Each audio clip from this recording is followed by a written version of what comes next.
When the Celtics got the ring ceremony going against the Knicks, I already knew they was going to dominate this game thus far, and that is exactly what they did. First quarter alone, when you let a team score 43 points on you, that's when the game is already over, okay? Like, the Knicks had no chance at all after the first quarter. First quarter alone, 43 points from the Celtics. Knicks scores 24 points. Second quarter, 31 apiece in the second half, and then third quarter didn't really matter at this point because Celtics was already up based on the first quarter alone.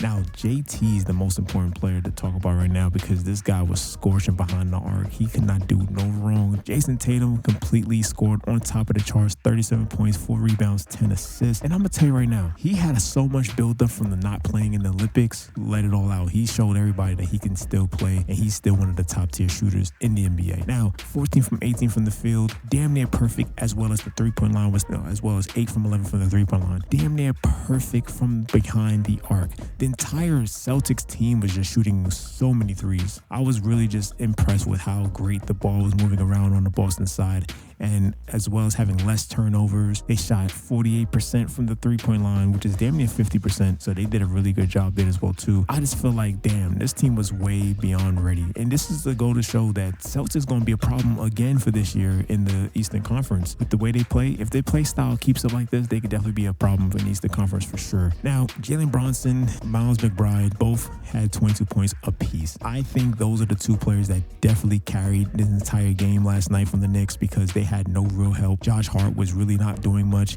as well as Karl-Anthony Towns wasn't doing much. But it just goes to show that when it comes to the bench players, the Knicks don't have a lot of good bench players. Like, who can come off the bench and really put up a lot of points besides Miles McBride? There's not really much people on the court that can really pull up the most numbers here. Like, I'm just looking at the bench players. I'm like, they ain't really doing nothing at all. They just chilling at this point. But again, it is the first game, so I can't really expect much from it. But I'm just looking at it from the standpoint of, like, I don't think the Knicks have a good bench players to really help out when it comes to the Celtics. But really, it's just the same for dynamic duo here. You know, you got Jayson Tatum, you got the Jaylen Brown, you got the Al Horford, you got the Drew Holiday. Drew Holiday is really good, and you got Derek White.